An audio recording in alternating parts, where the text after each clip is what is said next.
Back to the channel. और ये unit है कॉमर्स फाइनेंस फॉर एवरीवन के यूनिट 1 का लेसन 3। तो आज इस चैप्टर को हम अच्छे से डिटेल में एक्सप्लेन करेंगे ताकि आपको बहुत अच्छे से चैप्टर समझ में आ जाएगा। और अगर आप चैनल पे न्यू है तो चैनल को जरूर सब्सक्राइब करके जाएं ताकि आगे आने वाली वीडियो सब ऐसे ही कनेक्ट रहे। अच्छा, तो अब लेसन 3 है आपका फाइनेंशियल प्लानिंग एंड बजटिंग कि फाइनेंशियल प्लानिंग क्या होता है एंड बजटिंग क्या होता है, हम लेसन 3 में सीखेंगे, यूनिट 1 का लेसन 3। तो सबसे पहले every person has unlimited needs and wants but resources are limited, means money is limited, therefore every student need to learn how to plan and manage their income. तो हर person, हर इंसान की unlimited wants होती हैं, लेकिन जो resources हैं वो तो लिमिटेड है ना। मीन्स रिसोर्सेज क्या है यहाँ पे इस टाइम पर, मनी, जो पैसा है वो तो लिमिटेड है ना। तो इसलिए हर स्टूडेंट को ज़रूरत है ये समझने की हाउ टू प्लान, कि कैसे प्लान और मैनेज करें अपनी इनकम को। तो सबसे पहले हम ये समझते हैं कि wants, need and scarcity of resources. Resources की वांट्स क्यों है, नीड्स क्यों है, स्कार्सिटी ऑफ रिसोर्सेज क्यों है।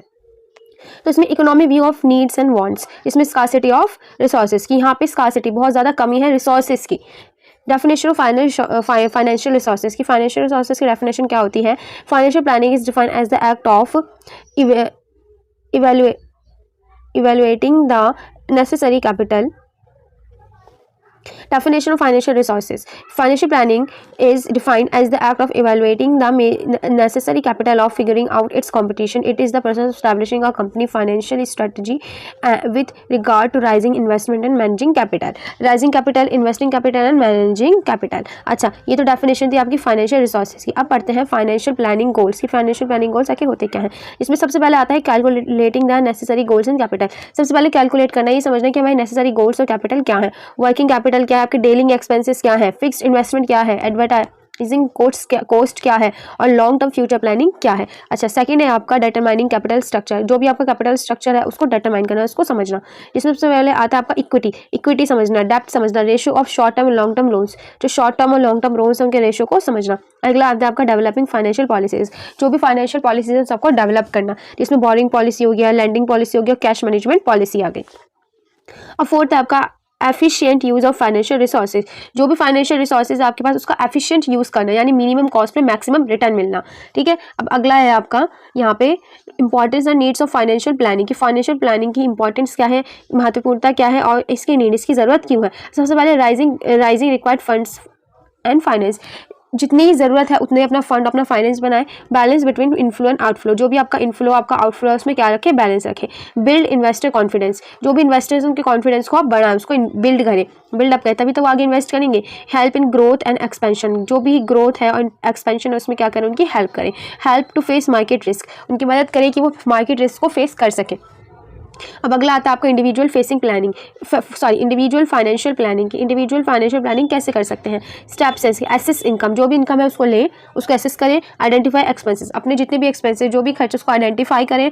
देन सेट फाइनेंशियल गोल्स, अपने फाइनेंशियल गोल्स जो भी आपको उसको सेट करें।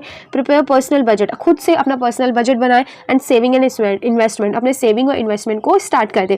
इससे क्या होगा, रिव्यू एंड एडजस्ट, और फिर उसको देखें कि आपकी जो भी प्लानिंग है वो कैसे चल रही है और कुछ कहीं पर आपको ज़्यादा कम लग रहा है तो उसको क्या करें, एडजस्ट करें। अब इसके बाद आता है different types of budgeting. Different types of budgeting कौन कौन सी होती हैं, कौन कौन से टाइप्स होते हैं बजटिंग के। अब budget is plan to how money will be spend over a certain period of time. एक बजट है वो ये प्लान करता है कि कैसे हम मनी को स्पेंड यानी खर्च करेंगे सर्टेन पीरियड ऑफ टाइम पे, एक टाइम पर, एक वक्त में। इसमें आपके 4 टाइप के आपके बजटिंग आ जाते हैं, जिसमें पहला है personal budget, family budget, business budget and national budget. सबसे पहले हम बात करते हैं यहाँ पे पर्सनल बजट की। पर्सनल बजट क्या होता है। तो पर्सनल बजट और house hold budget is a strategy for balancing a person house hold resources. तो पर्सनल बजट और हाउस होल्ड बजट, इसको हम हाउस होल्ड बजट भी कहते हैं। ये कैसे स्ट्रैटेजी है जो बैलेंस करता है किसी भी पर्सन के हाउस होल्ड रिसोर्सेज को। पर्सनल फाइनेंस टेक्निक क्या होती है, यहाँ पे 50-30-20 बजट चलता है, 80-20 मेथड चलता है। How partial saving accounts are use, जो पार्शियल सेविंग अकाउंट है वो किस तरीके से यूज़ किए जाते हैं। यहाँ पे cash only budgeting using the envelope method, zero based budgeting. तो ये सब क्या है, टेक्निक थी पर्सनल फाइनेंस की। अच्छा, इसके बाद आता है आपका फैमिली बजट। फैमिली बजट क्या होता है, तो फैमिली बजट में यहाँ हम समझेंगे कि फैमिली बजट क्या है। A budget is a plan for all our financial transaction. जो बजट है एक प्लान है हमारे जितने भी फाइनेंशियल ट्रांजैक्शन है उनके लिए, including with inflow and outflow of funds. उसमें क्या क्या इंक्लूड होता है, इनफ्लो इंक्लूड होता है और आउटफ्लो इंक्लूड होता है। अच्छा, budget step 1 list your income. सबसे पहले फैमिली बजट में सबसे पहला हमारा स्टेप क्या होता है, लिस्ट योर इनकम। जो भी आपकी इनकम है उसको क्या करें, लिस्ट करें, बनाएं। रेगुलर सैलरी क्या है, साइड इनकम कुछ आ रही है यानी फ्रीलांस वर्क करते हैं तो वो लिखें। स्मॉल बिजनेस इनकम है तो उसको लिखें। अदर रिसोर्सेज, जिस भी रिसोर्सेज इसके अलावा आ रहा है उसको भी नोट करें। तो इस सबकी लिस्ट बनाएं बजट की। सेकंड स्टेप क्या है आपके पास, सेकंड स्टेप में आपको क्या करना है, लिस्ट योर एक्सपेंसेस, जितने भी आपके एक्सपेंसेस हैं उन सभी को क्या करें, लिस्ट करें। अगला है हाउसिंग, जैसे हाउस आपका घर है, आपने रेंट पे दे रखा है, होम लोन दे रखा है, तो उसको हो गया आपका बजट। जैसे आपका घर है वो किराए पर है या फिर होम लोन ले रखा है, तो भी आपके एक्सपेंस में खर्चे में तो आएगा। जो भी आप फूड है, आप खाना खाते हैं, घर का राशन हो, सबको यूटिलिटी जैसे इलेक्ट्रिसिटी, वाटर, गैस, ये सब भी किस में आएंगे, एक्सपेंसेस में। उन सबकी क्या बनाए, लिस्ट बनाए। एंड थर्ड है आपका, थर्ड स्टेप है सब्ट्रैक्ट इनकम फ्रॉम एक्सपेंसेस। जो भी आपकी एक्सपेंसेस हैं उनको किस में से माइनस करें, इनकम में से, ठीक है। अब तीसरा आता है आपका बिजनेस बजट। बिजनेस बजट कैसे बनता है, a business budget aid to the owner in determining whether there is a sufficient capital to support operation, grow and bring in revenue. तो एक बिजनेस बजट क्या होता है, क्या करता है, ओनर को डिटरमाइन करवाता है कि वो किस तरीके से सफिशिएंट कैपिटल को ले सके, ताकि वो सपोर्ट कर सके अपने जो भी उसका ऑपरेशन, यानी उसका जो भी प्लान है अपने बिजनेस में करने का, उसको ग्रो करने का, उसमें रेवेन्यू कमाने का। A great small business budget step, अगर आपको कोई स्मॉल बिजनेस है उसमें आपको अपना बजट बनाना है, तो उसका सबसे अच्छा यहाँ पे स्टेप दे रखे हैं, वेरीफाई इंडस्ट्री नॉर्म्स। सबसे पहले इंडस्ट्री नॉर्म्स को वेरीफाई करें, मेक अ स्प्रेडशीट। फिर क्या बनाए, एक स्प्रेडशीट बने, इसमें रॉ मटेरियल कॉस्ट लिखे, रेंट लिखे, टैक्सेस लिखे, इंश्योरेंस लिखे, यूटिलिटीज लिखे। एंड सी आपका अलाउ फॉर मनी फ्लेक्सिबिलिटी, किसके लिए अलाउ करें, सम फ्लेक्सिबिलिटी के लिए अलाउ करें। फिर है कट एक्सपेंसेस व्हेन नीडेड, तो अब वो सब चीज़ें एक्सपेंसेस कट कर दें जिसकी आपको तब ज़रूरत होगी। कंसिस्टेंटली इवेलुएट द बिजनेस, अपने बिजनेस में कंसिस्टेंसी लाएं। Shop for service and supplies, shop करें अपनी सर्विसेज के लिए, अपने सप्लायर्स के लिए। अच्छा, अब डी वाला आता है आपका नेशनल बजट। कि नेशनल बजट क्या होता है, वो प्रिपेयर फॉर नेशनल बजट। सबसे मेन बात है कि जो नेशनल बजट है वो तो नेशनल, वो तो देश के स्तर पे बन रहा है ना, तो उसको सबसे पहले मेन चीज़ है कि उसको बनाता कौन है, मिनिस्ट्री ऑफ फाइनेंस। कौन बनाता है, मिनिस्ट्री ऑफ फाइनेंस को NITI आयोग भी कहा जाता है, NITI Aayog.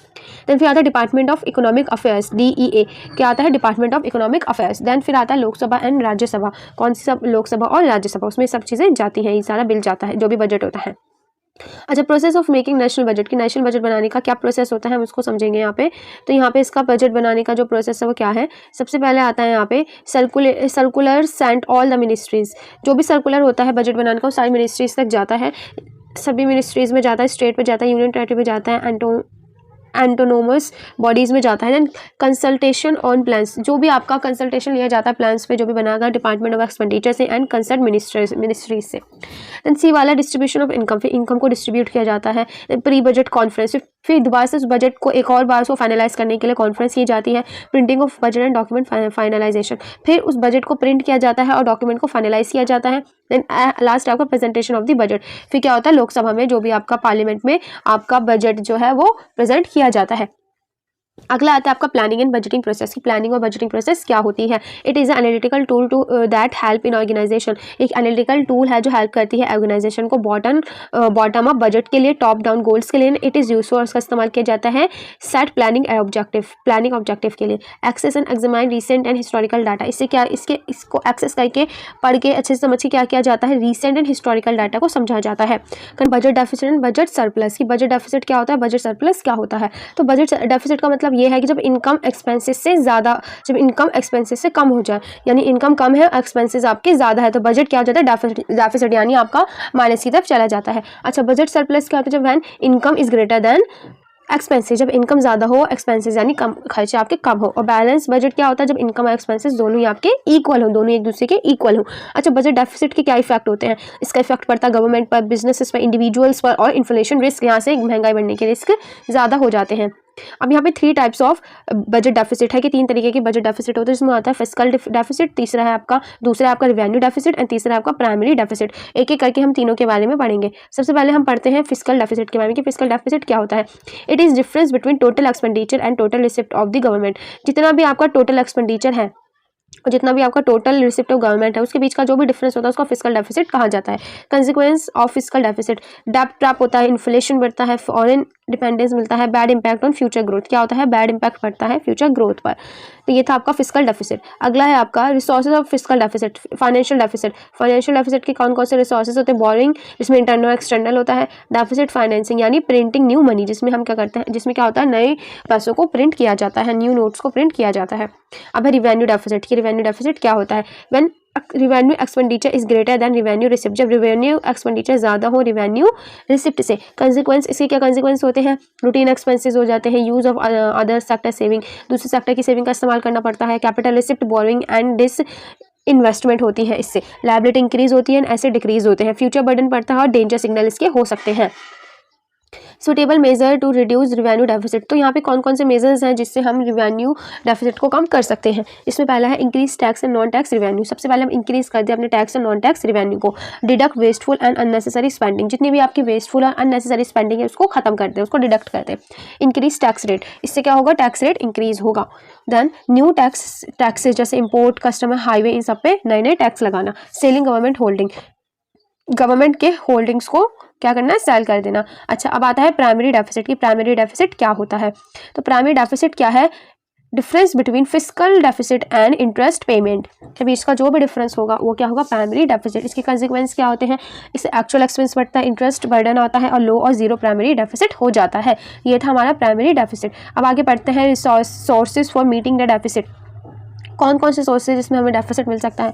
When government total income is less than total expenditure, जब गवर्नमेंट की टोटल इनकम कम हो जाए और एक्सपेंडिचर ज़्यादा हो जाए तो तब आपका डेफिसिट बढ़ जाता है। इसके मेथड क्या है, issue public bonds and security, क्या इशू कर दे, पब्लिक बॉन्ड्स एंड सिक्योरिटीज़ को इशू कर दे। Borrowing from RBI, new currency printing जितने भी न्यू करेंसी है उसको प्रिंटिंग स्टार्ट करवा दे, और कहाँ से उधार ले, आरबीआई से, जब गवर्नमेंट उधार ले। ठीक है, यूज ऑफ कैश बैलेंस, किसका यूज हो, कैश बैलेंस का यूज हो। एड हॉक टीजर बिल्स, क्या हो, एड हॉक टीजर बिल्स। अच्छा, अब इसके बाद है need for deficit financing. Deficit financing की नीड क्यों पड़ती है, low resources, because of low resources. Increase growth rate, increase growth के लिए कि हमारी ग्रोथ रेट जो है वो इंक्रीज हो जाए। इंक्रीजमेंट इन एक्सपेंडिचर, किस वजह से, increment in expenditure. High non development spending, जो भी हमारी नॉन डेवलपिंग स्पेंडिंग है वो बढ़ जाती है, इस वजह से हमें ज़रूरत पड़ती है। अच्छा, इसके बाद है टाइप्स ऑफ डेफिसिट प्लानिंग की। डेफिसिट प्लानिंग कौन कौन से टाइप्स की होती है, जिसमें पहला आता है boring from public foreign government, जब हम उधार लेते हैं पब्लिक या फिर फॉरेन गवर्नमेंट से। दूसरा है cash withdrawal from RBI, RBI से कैश विड्रॉल, ये पैसे निकालना। Impact of deficit financing on economy, इसका क्या क्या इंपैक्ट पड़ता है इकोनॉमी पर। Aggregate expenditure, risk of inflation, economic surplus, liquidity needs and serious economic stability. तो ये सारे क्या इंपैक्ट पड़ते हैं इकोनॉमी पे डेफिसिट प्लानिंग के। अच्छा, एडवांटेज ऑफ डेफिसिट यानी डेप्ट फाइनेंसिंग के क्या क्या एडवांटेज हो सकते हैं। सरप्लस फंड बोरो, इस पे सरप्लस फंड बोरो मिलता है, इंटरेस्ट पेमेंट मिलती है, फाइनेंशियल पोजीशन स्ट्रांग हो जाती है, एंड बेनिफिशियल इन्फ्लेशन होता है, जो मतलब जो महंगाई बढ़ती है बेनिफिशियल होती है किसी किसी के लिए, सबके लिए नहीं। एंड मल्टीपल इफेक्ट, इसके क्या पड़ते हैं, मल्टीपल इफेक्ट्स पड़ते हैं। लास्ट आपका disadvantage of deficit planning. Deficit planning के क्या क्या डिसएडवांटेज हो सकते हैं। पहला है आपका price rise, inflation, price rise हो जाते हैं और इन्फ्लेशन बढ़ जाता है। शॉर्ट टर्म प्रॉफिट, इसमें जो प्रॉफिट है वो शॉर्ट टर्म के लिए रह जाता है। इनकम इनइक्वालिटी यानी जो इनकम है वो इनइक्वालिटी से होने लगती है। अगला है आपका infrastructure and machinery, purchasing power जो है आपकी कम होने लगती है। अच्छा, अगला है आपका avenue for saving from surplus, जो भी अवेन्यू है सेविंग करने के सरप्लस में से वो क्या है। सबसे पहला है रिक्वायरमेंट डिपॉजिट, रिक्वायरिंग डिपॉजिट, जिसको हम आरडी कहते हैं, जिसमें फिक्स्ड अमाउंट मिलता है। सेव इन्वेस्टमेंट होती है। टीएसटी डज नॉट डिडक्ट, कुछ भी इसमें से टैक्स वगैरह डिडक्ट नहीं होता। अच्छा, अगला है आपका senior citizen saving scheme, SSC, senior citizen saving scheme क्या होती है, हाई सेफ्टी होती है, इसमें स्टेबल इनकम मिलती है। Fix deposit FD, lump sum amount होता है, मोर ज़्यादा इंटरेस्ट मिलता है, लिक्विडिटी होती है और 10% इस पर टैक्स लगता है। अच्छा, अगला है आपका किसान विकास पत्रा KVP, ये क्या है, ये भी एक तरीके की क्या है आपकी सेविंग्स की स्कीम है। अगला है ultra short term and liquid mutual funds. And sixth है आपका सेविंग अकाउंट्स, जिसमें एमरजेंसी फंड्स आते हैं, 4 से 6% पर एनम इस पर इंटरेस्ट मिलता है। तो ये जो था आपका पूरा चैप्टर यहाँ पे कंप्लीट हो गया है, फाइनेंस फॉर एवरीवन का लेसन 3। अगर वीडियो अच्छी लगी हो तो चैनल को सब्सक्राइब जरूर करें, और अगर आपको कोई वीडियो के रिगार्डिंग कोई भी इंक्वायरी हो, कोई भी डाउट हो तो आप वो कमेंट कर सकते हैं, मैं आपको कमेंट पे रिप्लाई उस चीज़ का डाउट क्लियर कर दूंगी। और ऐसे ही बने रहें। Thank you for watching.